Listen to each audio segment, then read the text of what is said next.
చేసే వారికి నరక శిక్ష ఉంటుందని, ఈ నరకానికి తప్పించబడడానికే యేసుక్రీస్తు మనకి రక్షించడానికి ఈ లోకానికి వచ్చాడు. యేసుక్రీస్తు వచ్చి మన కోసం ప్రపంచంలో ఉన్న మనుషులందరి కొరకు ప్రాణం పెట్టి తిరిగి 3వ దినాన్ని లేచాడు. సమాధిని గెలిచిన ఒకే ఒక వ్యక్తి ప్రపంచానికి యేసుక్రీస్తు ఒక్కడే. చనిపోయి తిరిగి 3వ దినాన్ని లేచాడండి.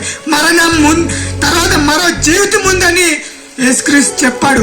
చావే ముగింపు కాదు ఈ లోకానికి, చావు తర్వాత మరో జీవితం ఉందని యేసుక్రీస్తు చెప్పాడు. అలాగే ఒక వ్యక్తిని భూమి మీద పడిన తర్వాత చచ్చిపోయి ఒక మొక్కగా ఒక మానుగా మారుతుంది. అలాగే నీకు కూడా చావు, మనిషికి చావు లేదు. ఇది చనిపోయిన తర్వాత మనిషికి ఆరంభం అవుతుందండి జీవితం అని యేసుక్రీస్తు చెప్పాడు.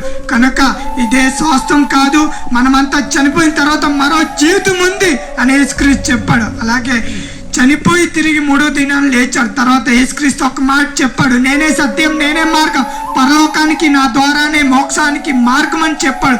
ఎవరైతే యేసుక్రీస్తు నందు విశ్వసిస్తారో, నమ్ముతారో మీరందరూ స్వర్గానికి ఇస్తాడండి. అలాగే యేసుక్రీస్తు ఎవరైతే విశ్వసించగలుగుతారో మీ పాపాలన్నీ క్షమించబడతాయి. మీరు ఎంత ఘోర పాపి అయినా యేసుక్రీస్తు మిమ్మల్ని క్షమించే గొప్ప దేవుడు అండి. అలాగే మనము ఆ నరక శిక్ష నుంచి తప్పిస్తాడు. అలాగే మనకు ఆత్మకు రక్షణ కలుగుతుంది. కనుక యేసుక్రీస్తుని విశ్వసించండి, నమ్ముకోండి. ఈ జీవితం ఉన్నప్పుడే ఆ యేసుక్రీస్తుని తెలుసుకొని ఆ దేవుని కొరకు బ్రతకాలి. అందుకే ఈ జీవితం మనకి ఇచ్చాడు. చనిపోయిన తర్వాత మరో జీవితం ఉందండి. ఆ జీవితం కొరకు మనము బ్రతకాలండి. ఈ జీవితం